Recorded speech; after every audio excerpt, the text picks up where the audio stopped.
belum ada. Nanti saya bilang, Mbak, kan anggaran kita diblokir semua.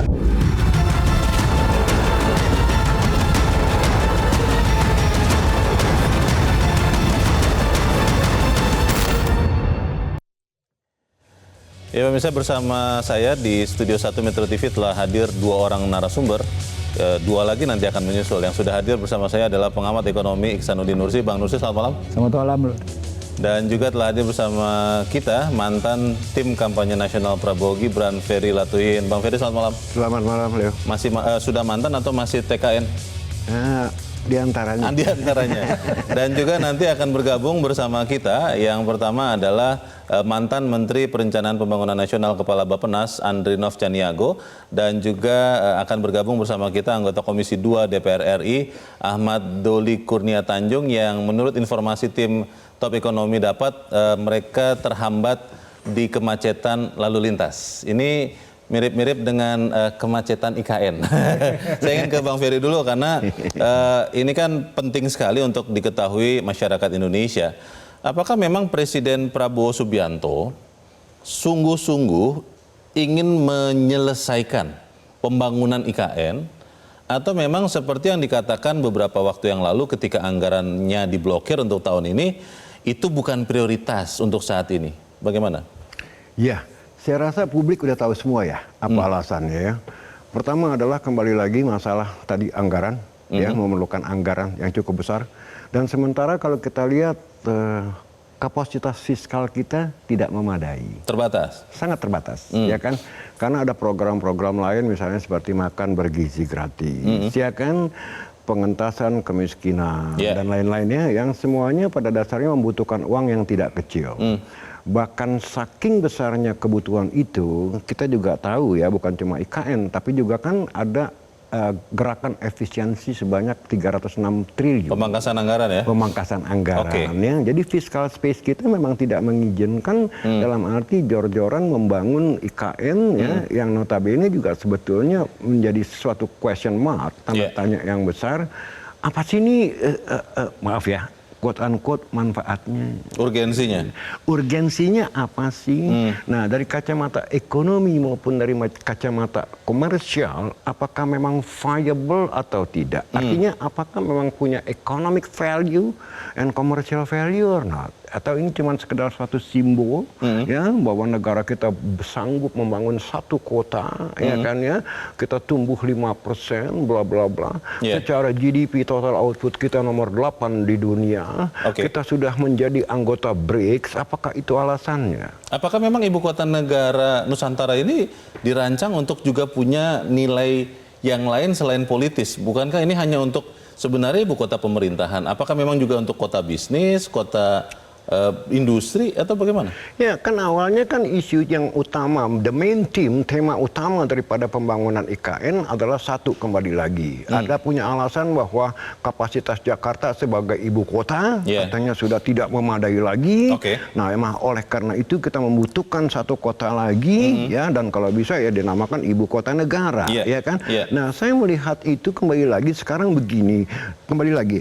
Pernah nggak sih ada FS yang benar-benar visibility study mengenai yang tadi saya katakan, membangun sesuatu itu harus kita tahu nilai komersial dan nilai ekonomisnya. Perancangan ibu kotanya saja kan sudah ada sayembaranya, Bang, dan ini kan dipilih. Masa visibility study untuk membangun IKN tidak ada sih? Ini perancangan kotanya saja lewat sayembara loh. Saya nambahin. Bagaimana Bang Nursi? Ada naskah akademiknya, ada buku sakunya, ada hitung-hitungannya. Sebetulnya ada? Ada, tapi persoalan pokoknya menjadi begini. Itu naskah akademik politik atau naskah akademik berbasis knowledge based policy? Itu pertanyaannya. Memangnya ada ya naskah akademis politis itu ada ya? Ada tuh, jadi-jadian. Bukannya harusnya akademis itu berdasarkan ilmu, keilmuan saja, tidak hal-hal lain? Kalau ilmuwannya ilmuwan tukang, ilmuwan beo, Anda ngomong apa? Tapi apapun itu Bang Nursi, ini kan sudah disepakati, sudah dibangun. Dan kalau kita ingat, Presiden Prabowo mengatakan menargetkan 2028, 3 tahun dari sekarang akan menjadi ibu kota politik loh. Itu bagaimana? Kayaknya nggak bisa deh. Pertama, saya tidak melihat satu kajian pertahanan yang cukup. Artinya ketika kita bertanyakan kajian pertahanan itu ada 4 kata kuncinya. bagaimana intelijennya, bagaimana menghadapi hybrid war, perang campuran, bagaimana keamanannya, ketahanan ya. bagaimana cybernya. Baik.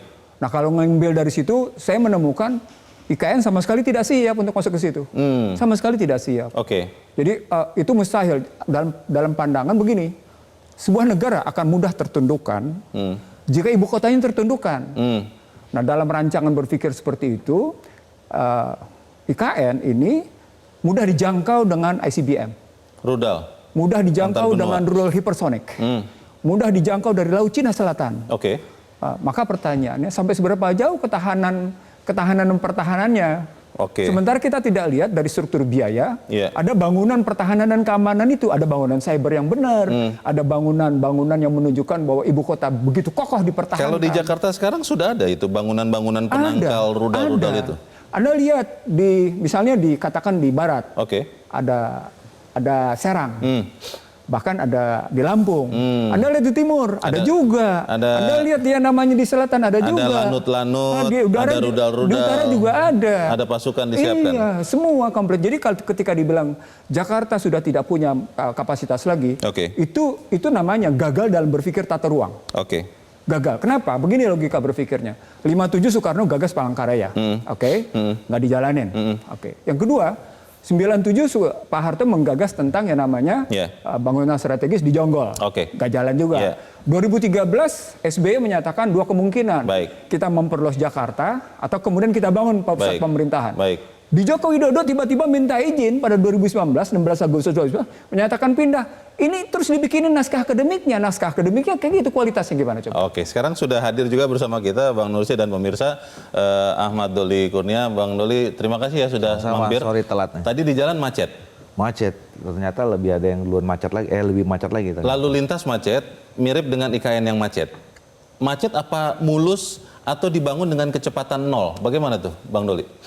Ya, kalau menurut saya sekarang ini kan kita sudah punya presiden baru. Yang tentu punya visi baru, punya program-program utama yang baru juga. Bahwa Pak Prabowo itu punya komitmen dulu dengan presiden sebelumnya, karena dia pada saat kampanyenya mengambil tema keberlanjutan, mungkin iya. Gitu. Tapi kan situasi 1 tahun yang lalu, 2 tahun yang lalu dengan sekarang berbeda. Berubah. Ya, situasi yang dihadapi dunia ekonominya juga sedang tidak baik-baik saja. Maka kemudian kita perlu penyesuaian. Nah, dan kemudian program utamanya Pak Presiden ini kan banyak program yang ya down to earth lah, ya apa namanya? Menyentuh rakyat.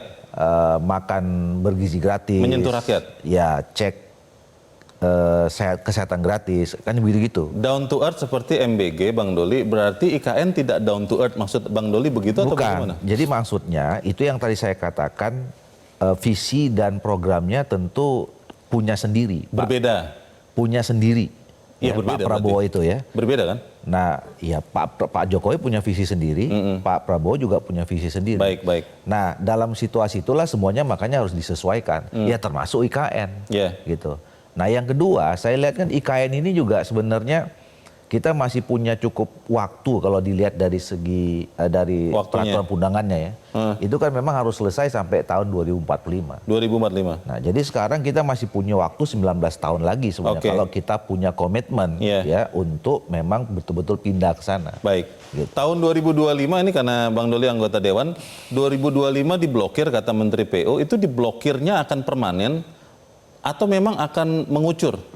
Ini biar masyarakat jelas nih, karena ada yang bilang ini hanya diblokir nanti akan dibuka, tapi ada yang mengatakan ini tahun 2025 sama sekali tidak akan dikucurkan karena yang tadi Bang Doli katakan ada makan bergizi gratis yang butuh tambahan dana. Yang mana yang benar, Bang?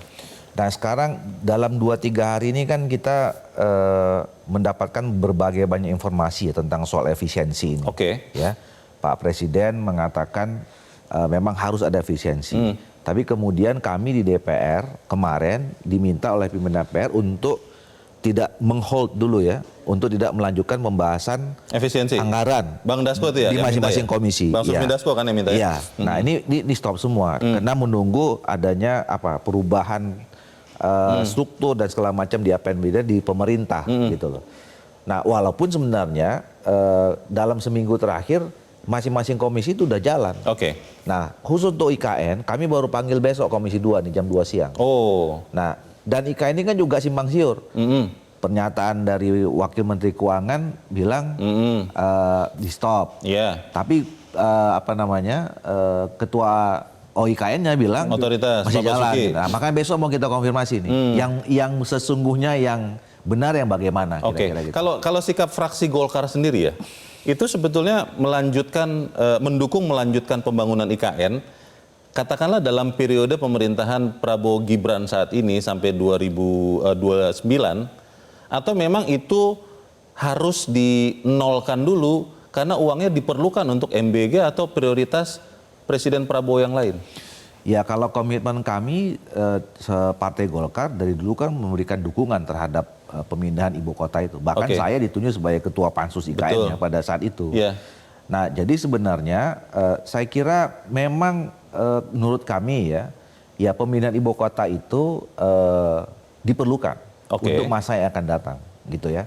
Jadi tidak sampai 2029. Ya tentu kan nggak bisa juga kita mengharapkan pemindahan ibu kota itu dalam waktu 1 hari, 1 tahun, 2 tahun gitu ya. Semuanya kan harus bertahap. Oh. Nah, ini yang kemarin waktu itu kalau kita buat undang-undangnya mulai start 2023. Baik. Ya, selama 22 tahun ini kan harusnya ada tahapan-tahapan itu.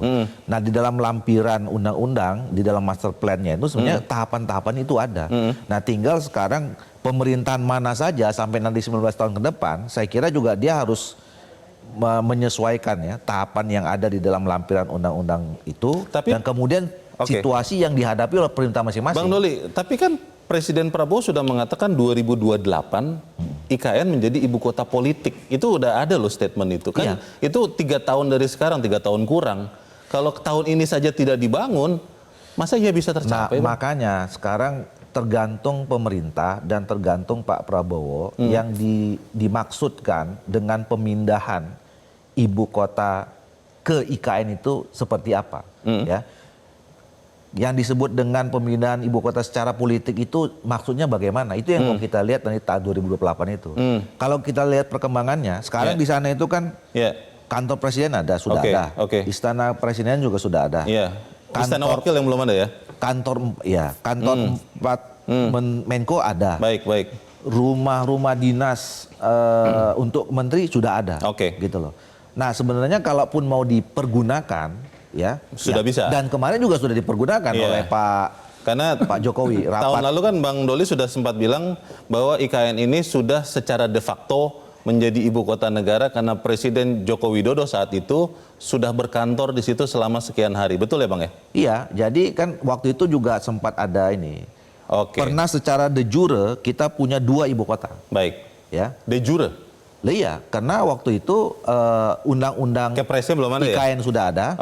Sementara undang-undang daerah khusus ibu kota Jakarta masih belum ada dicabut. Jadi ada 2 ibu kota itu waktu itu? Pada saat itu, makanya kemarin pada saat itu kita cepat-cepat dorong. Kalau memang betul IKN ini menjadi ibu kota, maka Jakarta ini harus dirubah segera. Nah itu akhirnya dirubah. Begitu dirubah, kemudian sudah secara de jure ibu kota negara kita sudah satu. Sudah di Nusantara. Tapi secara de facto ini masih Jakarta. Nah itu yang menunggu Kepres. Ya, pemindahannya itu. Nah, jadi anggaran IKN tahun ini akan dibuka blokirnya? Ya, tergantung pemerintah. Saya nggak tahu. Makanya kita mau lihat besok nih. Golkar tidak akan meminta untuk dibuka? Yang dibuka maksudnya gimana? Dibuka untuk dicairkan untuk tahun ini kan? Makanya kita nggak tahu nih. Sekarang masih ada 2 informasi yang kita dapat. Besok baru ketahuan. Ada yang bilang sudah tidak ada lagi, ada yang bilang masih ada kan besok makanya gitu. Akan ketahuan ya Bang Doli ya ketika ada rapat ya. Kita sudah juga mendapat kehadiran dari penggagas. Benar nggak ya Bang Andrinov kalau saya bilang Bang Andrinov ini penggagas dan ramainya IKN ini tahun ini terutama itu apakah memang masih sesuai dengan gagasan awal Bang Andrinov bahwa memang itu hanya untuk ibu kota pemerintahan, untuk memeratakan pembangunan, untuk mendorong lagi pertumbuhan ekonomi Kalimantan khususnya dan Indonesia Timur, atau memang sudah melenceng dari yang dirancang Bang Andrinov? Sebetulnya memproses tuh Wong Doli, ketua pansus apa namanya dulu? Ketua pansus di DPR. Sebelum itu tentu ada 3 menteri di Bappenas yang memproses itu, termasuk mengundang pakar-pakar ya. Yang bisa kita jadikan pedoman tentu saja rancangan teknokratik dan rencana yang dibawa ke DPR dengan lampiran yang cukup tebal itu ya. Nah kalau dilihat di situ ya memang ibu kota ini dibangun secara bertahap. Ya. Bahkan kalau 2028 pun itu termasuk cepat, lebih dipercepat itu ya. Tapi kemarin kan jauh lebih dipercepat lagi rencananya. Tapi ya itu kebetulan memang nggak bisa dipaksakan. Upacara besar-besaran juga nggak bisa dipaksakan. Tapi sudah upacara kan tahun lalu? Ya, tapi nggak seperti yang direncanakan. Ya. Begitu juga rencana pindah ASN di akhir tahun 2024 yang nggak bisa dipaksakan. Gitu. Nah, sebetulnya tergantung ke depan ya soal apakah sesuai dengan yang idealnya ya kota ini tergantung tahapan-tahapan ke depan ini, mengisi tahapan-tahapan ke depan. Pada saat Bang Andrinov dulu ikut menggagas, itu sebenarnya hanya untuk ibu kota pemerintahan saja, atau memang untuk mendatangkan cuan juga? Karena kan kalau pemerintahan yang lalu mengundang investor, baik dari dalam maupun dari luar. Dari dalam sudah mulai menanamkan 50-an triliun lebih, dari luar mungkin masih rencana saja begitu? Atau seperti apa Bang? Kalau pengertiannya itu untuk mengundang investor untuk masuk ke sebuah kawasan khusus, gitu, kawasan bisnis yang disiapkan khusus itu dulu nggak ada kebayang seperti itu. Tapi bahwa di situ akan muncul peluang bisnis dengan beroperasinya jalan kota pemerintahan, akan ada ASN ya sekian ratus ribu misalnya dengan keluarganya bisa mungkin ratusan ribu, maka tentu ada demand, ada permintaan, dan itu tentu butuh ada mall, ada tempat rekreasi segala macam. Kalau dalam pengertian seperti itu tentu ya logis. Jadi bisnis itu hanya untuk menunjang kehidupan pemerintah yang akan hidup di situ. Kalau kemudian untuk investasi juga, pertanyaannya Bang Andrinov, siapa yang memelintir rencana awal IKN ini? Ya kemarin kan di tangan Pak Jokowi memang bergeser. Ya, bahkan ingin dipaksa itu terrealisasi, dan itu tentu saja nggak realistis. Biasanya investor kan lihat dulu marketnya apa, pasarnya apa, kan seperti itu. Tadi sebelum Bang Andrinov sampai di sini, Bang Nursi sempat mempertanyakan apakah memang ada feasibility studies? Bukan, Bang Ferry yang ngomong ya tadi ya. Apakah ada studi kelayakannya? Tadi Bang Nursi mengatakan naskah akademis bisa juga politis katanya. Memang ada atau tidak sih sebenarnya naskah akademis? Ini kan Bang saksi. Naskah akademis itu diterima oleh DPR. Ada ya? Oleh DPR. Ya. Proses penelitian sekitar 170 halaman. Menteri tadi ya? Ya, dari Bappenas.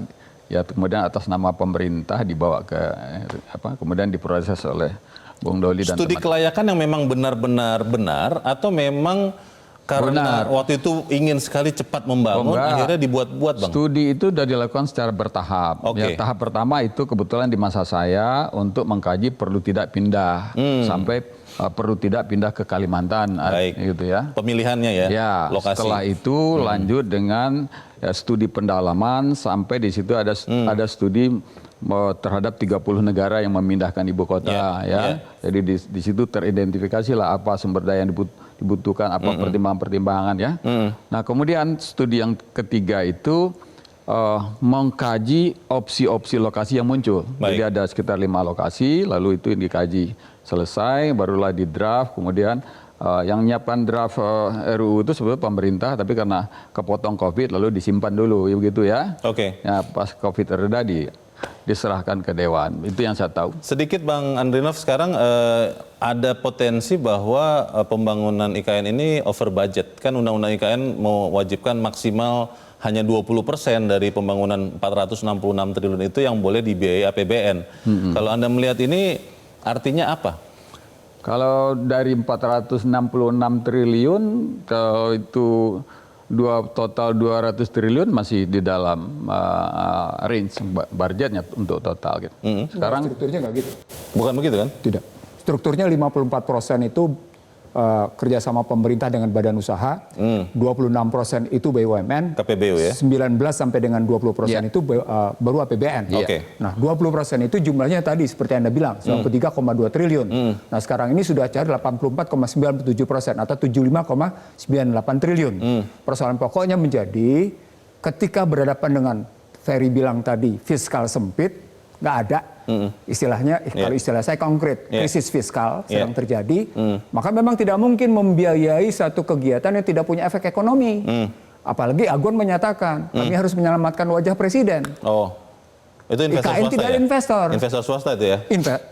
IKN tidak ada investor, dan kami harus menyelamatkan wajah presiden. Artinya, poinnya adalah ketika swasta masuk ke dalamnya, lalu turun APBN, maka pertanyaan besarnya, seperti yang Ferry tadi bilang, ada nggak komersial efeknya? Ada nggak gainnya? Ketika Anda mengeluarkan cost tidak ada gain, buat apa? Gitu pertanyaan besarnya. Pertanyaan besar itu akan kita coba telusuri lagi di bagian berikut. Pemirsa tetaplah bersama kami. Top Ekonomi akan segera kembali.